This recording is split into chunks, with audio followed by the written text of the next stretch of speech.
नमस्कार, बीकॉम अंतिम वर्ष के विद्यार्थियों का फाइनेंशियल मैनेजमेंट के इस पेपर में स्वागत है। पिछले लेक्चर में हमने कैपिटल स्ट्रक्चर की थ्योरी पढ़ी थी और इसके प्रभावित करने वाले कारक, इसका बेसिक कॉन्सेप्ट क्या है वो पढ़ा था। अब इस लेक्चर में हम कैपिटल स्ट्रक्चर के सिद्धांत कौन से हैं, थ्योरीज कौन सी हैं to determine the capital optimum capital structure, तो उसमें हम आगे बढ़ते हुए देखते हैं कि कैपिटल स्ट्रक्चर की मूल 4 थ्योरीज हैं: net income approach, net operating income approach, traditional approach and Modigliani and Miller approach. हम इन 4 को करेंगे बारी, तो आप अभी यहाँ ढंग से समझें और फिर जो भी आपके पास पुस्तक उपलब्ध हो, बुक हो, उससे इसके प्रैक्टिकल क्वेश्चंस खुद हाथ से सॉल्व ज़रूर करें, तब ये समझ में आएगी। तो पहली नेट इनकम अप्रोच क्या कहती है? A firm can minimise the weighted average cost of capital and increase the value of firm as well as market price of equity shares by using debt financing to the maximum possible extent. The theory propounds that the company can increase its value and decrease the overall cost of capital by increasing the proportion of debt in its capital structure। अब मैं इसको अगर simple भाषा में आपको समझाऊं तो ये थ्योरी ये कहती है कि अपने कैपिटल स्ट्रक्चर में जो कंपोनेंट है इक्विटी और डेट, उसमें से डेट कंपोनेंट बढ़ाते जाओ, डेट कंपोनेंट बढ़ाते जाओ तो आपके इक्विटी शेयर होल्डर की इनकम बढ़ती जाएगी। तो आपको डेट कंपोनेंट किस एक्सटेंट तक बढ़ाना है कि आपकी इक्विटी शेयर होल्डर की नेट इनकम बढ़े।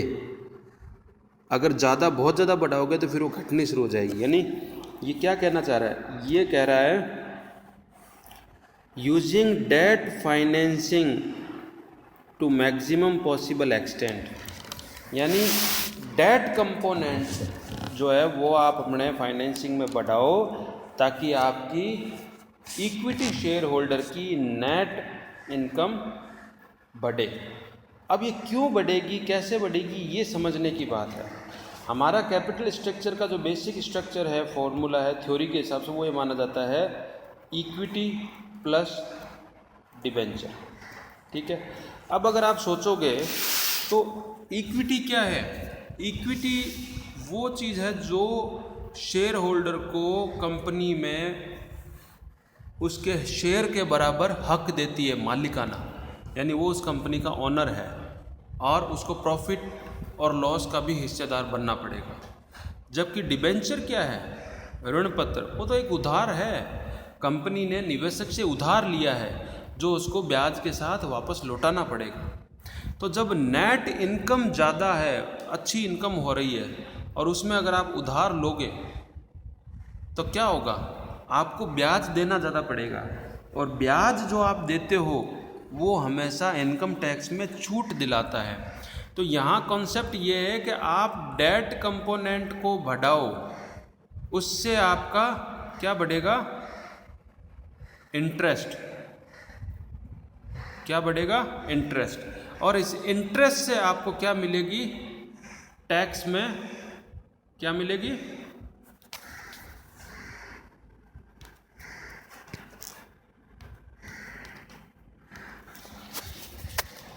इसमें आपको टैक्स में छूट मिलेगी और यही आपको क्या करती है? मोटिवेट करती है इसमें डेट कंपोनेंट बढ़ाने। लेकिन ज़्यादा नहीं, आपको उतना ही डिबेंचर इशू करना है जितने तक में आपको डेट में इनकम टैक्स में छूट मिलती रहे इंटरेस्ट के कारण और आपका नेट प्रॉफिट बढ़ता रहे। अगर आपका नेट प्रॉफिट कम हो रहा है डेट कंपोनेंट बढ़ाने से तो आपको डिबेंचर नहीं बढ़ाना। तो ये अप्रोच करिए नेट इनकम अप्रोच। तो this approach is based on the following assumption. क्या एजम्पशन है इसके? पहला एजम्पशन है the cost of debt is less than the cost of equity, यानी डेट की कॉस्ट लेस होनी चाहिए। There is no tax, other tax, income tax तो है ही, अदर टैक्स नहीं है। और the risk perception of investors is not changed by the use of date, यानी जो डेट में निवेश कर रहा है उसका रिस्क परसेप्शन नहीं बदल रहा है। ये थ्योरी क्या कहती है? देखो, के डी ये है कॉस्ट ऑफ डेट, और के ई क्या है, कॉस्ट ऑफ इक्विटी। इस तरफ वाई एक्सिस की तरफ है कॉस्ट ऑफ कैपिटल, और इस तरफ है डिग्री ऑफ लीवरेज। यानी जैसे जैसे आप डेट कंपोनेंट बढ़ाओगे आपकी ओवरऑल कॉस्ट क्या होती जाएगी, गिरती जाएगी। अगर अपन सारा कुछ इक्विटी से ले लें तो क्या होगा, हमारी कॉस्ट इतनी आएगी, और सारा कुछ अगर हमने डेट से ले लिया तो हमारी कॉस्ट इतनी आएगी। तो हम डेट कंपोनेंट बढ़ाएंगे और इक्विटी कंपोनेंट कम करेंगे तो हमारी ओवरऑल कॉस्ट ऑफ कैपिटल गिरेगी। ठीक है। अब इसमें अगला बताया उसने, इसको थ्योरी को समझाया है। नेट इनकम अप्रोच क्या है? The line of argument in favour of net income approach is that as the proportion of debt financing in capital structure increases. यानी आपके कैपिटल स्ट्रक्चर में जैसे जैसे डेट कंपोनेंट बढ़ाया जाता है, the proportion of A less expensive source of fund increases. तो क्या जो लेस एक्सपेंसिव सोर्स है, कम खर्चीला सोर्स है, उसका अनुपात बढ़ता है। This result in the decrease in overall cost, और उसी के कारण आपकी ओवरऑल जो लागत है वो घटने लगती है। Cost of capital leading to an increase in the value of the firm, और वही आपकी फर्म की वैल्यू बढ़ाता है। और फर्म की वैल्यू बढ़ाने का मतलब ही क्या है? इक्विटी शेयर होल्डर की, यानी आपके शेयर की कीमत बढ़ना।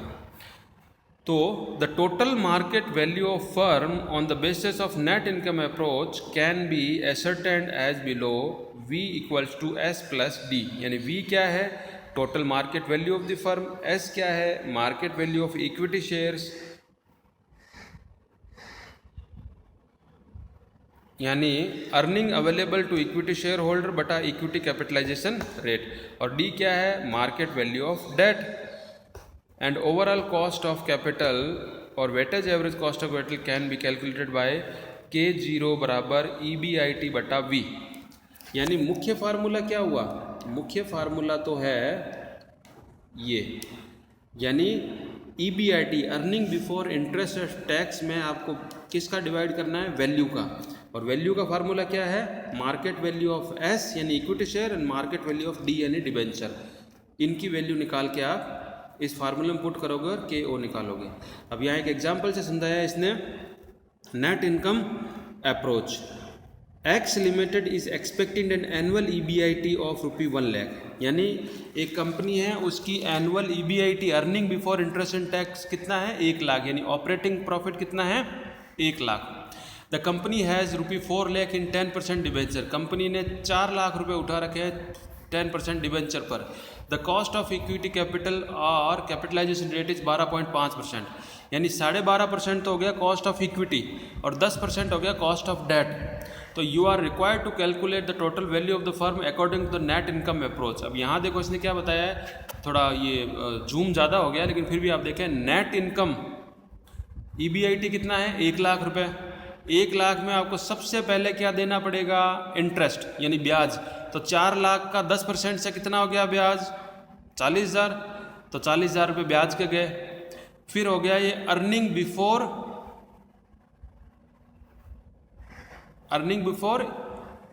Earning provided to equity share holder. तो जैसे ही आपने टैक्स दे दिया, इंटरेस्ट दे दिया, अब वो शेयर होल्डर के लिए बच गई। वो कितनी बची? 60,000। तो जो मार्केट कैपिटलाइजेशन वो रेट कितनी है? 12.5%। तो ये कितना बच गया? अब यहाँ वैल्यू ऑफ द फर्म कितनी आ गई? वैल्यू ऑफ द फर्म आ गई उस फार्मूले के अकॉर्डिंग, देखो S प्लस D।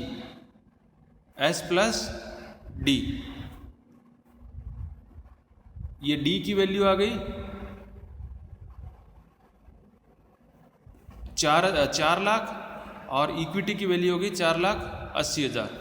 तो टोटल S प्लस D कितना आ गया? 8,80,000। तो आपको क्या करना है? EBIT कितना है? 1 लाख। EBIT फार्मूले में 1 लाख है। 1 लाख में 8,80,000 का भाग दोगे तो क्या आ जाएगा? Cost of weightage average cost, यानी कॉस्ट ऑफ कैपिटल K0 आ जाएगा नेट इनकम अप्रोच से। तो ये जो मेथड था ये पहला मेथड था। इसके बाद में अगले 2 मेथड हम इस नेक्स्ट वीक में करेंगे। तब तक आप इस मेथड को ढंग से पढ़ें और इसके सवाल करें। जब तक आप इसके खुद बुक से सवाल नहीं करोगे ये आपको समझ में नहीं आएगा। तो अगली अप्रोच है नेट ऑपरेटिंग इनकम अप्रोच, जिसको हम अगले लेक्चर में करेंगे। तब तक सुरक्षित रहिए, स्वस्थ रहिए।